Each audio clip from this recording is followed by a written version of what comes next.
हमने भीख मांगी उनसे हमारे पास वेंटिलेटर दीजिए, क्योंकि गवर्नमेंट ने बोला इसके इलेक्ट्रिक शॉक है और एज भी इसकी जेन्युइन है, तो आप इसको पहले एटलीस्ट किसी वहाँ पर जो हमारे पास, और दूसरी बात वहाँ पर और एक पेशेंट आ गया था, उसके बाद उसको वहाँ पर वेंटिलेटर इशू किया गया क्योंकि उसको किसी टेक्नीशियन के साथ कोई वास्ता था। लेकिन हम थे लोकल रूरल एरिया से बिलोंग करने वाले, they were not able to listen our conversation is there. और टुडे मैं इस चीज़ के बारे में कहना चाहता हूँ, इसको इन्वेस्टिगेशन होनी चाहिए कि अगर इतना इलेक्ट्रिक शॉक लगा था इसको क्यों नहीं अलग से ट्रीटमेंट मिला गया। अगर ये डिपार्टमेंट का मेंबर था तो क्यों नहीं वहाँ पर डिपार्टमेंट ने कुछ नहीं किया।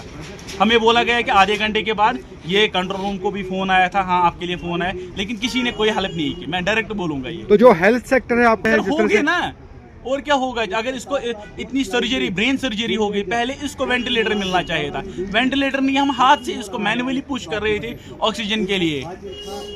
इवन जो ऑक्सीडोमीटर था वो हमें खुद लाना पड़ा बाहर से खरीद के, वहाँ पर वो अवेलेबल नहीं था। तो सर आप इसमें तो पहले इनको प्रॉपर इन्वेस्टिगेशन करना चाहिए। अगर कोई डिपार्टमेंट का बंदा होगा, एटलीस्ट अगर वो हमारे कौम के लिए सर्व करता है तो उनको पहले उसका फर्ज बनता है कि उसको पहले वहाँ पर बचाया जाए।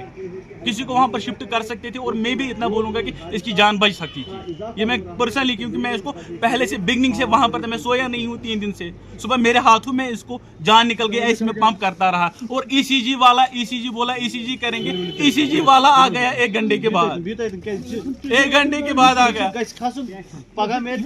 गवर्नमेंट से डायरेक्ट ये अपील है कि मेरी बहन है वहाँ पर, क्योंकि मेरी बहन वहाँ पर विधवा हो गई।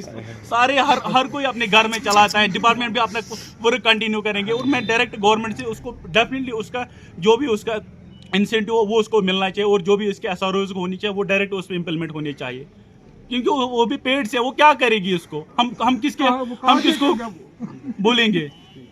कितने बच्चे प्रेगनेंसी चल रही है आफ्टर 7 इयर्स। रात फिक्र रात दपान मे फ्यूज लागन, मे थो गड़ वालन वन तम सात द्राव फोन आज द्राव ड्यूटी असल पे द्राव दोपन बह नेर दस लंड के तो संभालो वोत ये थवन स्कूटी ये दोपस ये काकन वल चाक गो लाग बहुत लंड पत यमो लंड लागन सती खोत ट्रांसफार्मर तत लोगमुत फ्यूज क्या गो संभाल मकल पे तथ रब वोट रूदमुत लागन सू लोगनस लागन तो तथनस कुन दब मेहनत कर दिन रात दह मेहनत रात दह फिक्र 10 बज नान 2 बज नान 2 बज नान तीचा फिक्र रोजान ड्यूटी हज रात दह ड्यूटी ये वहत कम बे कुछ ये कमान तो खेवान पन हक मान मे वन बे कर ट्रांसफर, मगर अम मोन क्या दोपन ना ड्यूटी दिन दिन बदल कुन जगह तो मोन मे वन ना रेत 2 रेत ब्रोह करना गाम ठीक क्या करना तो ट्रांसफर पन्नस गामस मे बे शुबह अहन तिमन तम तिल लगे तक पावरस तिमन लगे तक तार हो मजक लागन ब्या नफर खोस नीर चुकन बह खस खोत तो सह 11 दोन सौर पड़ 11 तोड़ मर। आप रोज़ देख रहे हैं मीडिया में भी, मल्टी मीडिया, प्रिंट मीडिया में, कि आए रोज़ हादसात ज़्यादा से ज़्यादा हो रहे हैं रिगार्डिंग इलेक्ट्रिक शॉक। तो इसमें पावर मैनेजमेंट को हम इस्तिदा करते हैं, being a electrical employees union, कि ये आए रोज़ जो हादसात का न थमने वाला जो सिलसिला जारी है उसको कम करने के लिए पावर मैनेजमेंट को सोचना चाहिए। एक तरफ पावर मैनेजमेंट ये कह रही है कि SOPs को फॉलो किया जाए, जब ज़मीनी सतह पर देखा जा रहा है तो यहाँ पे बिल्कुल नॉन अवेलेबिलिटी ऑफ टूल्स हैं, कहीं पे लिंक रॉड नहीं है, कहीं पे सेफ्टी इक्विपमेंट्स नहीं है।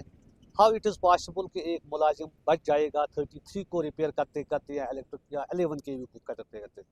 तो इस सिलसिले में Jammu Kashmir electrical employees union यही वजाहत चाहती हैं पावर मैनेजमेंट से कि अगर आप बुलंद बांग दावा कर रहे हैं कि हमने सेफ्टी इक्विपमेंट्स को हमेशा अवेलेबल रखा, तो अगर रखा भी मगर इतने स्टैंडर्ड वो नहीं है जिससे किसी की जान बच जाए। आज हमीद साहब गुजर चुका है, 2 दिन से ये सोरा इंस्टीट्यूट में था, तो बदकिस्मती से हमारे मैनेजिंग डायरेक्टर साहब भी वहाँ गए, हमारे चीफ इंजीनियर साहब भी वहाँ गए, मगर मेडिकल फैसिलिटी को लेकर अगर देखा जाए वहाँ पे एक वेंटिलेटर भी अवेलेबल नहीं था जिससे इसकी सेफ गार्ड मुमकिन हो।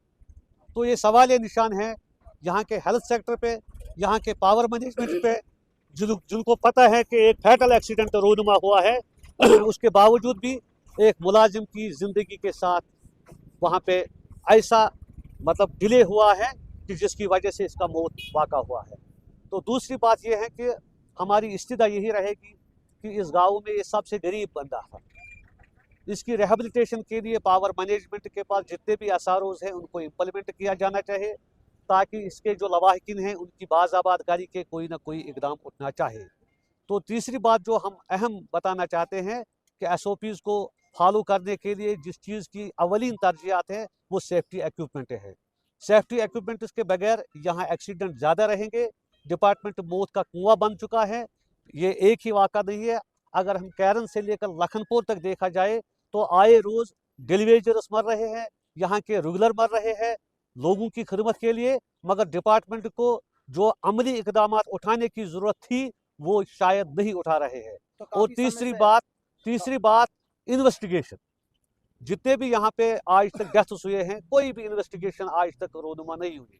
ہم چاہتے ہیں کہ اننت ناگ کا جو حمید صاحب اس دنیا سے چل بسا، تو ڈپارٹمنٹ کو چاہے کہ گراس روٹ لیول پہ اس کو انویسٹیگیٹ کیا جانا چاہے، کہاں پہ کون لکیونیا تھا، تو کم از کم یہ ہونا چاہے کہ آئندہ ایسا دلدوز واقعہ رونما نہ ہو پائے۔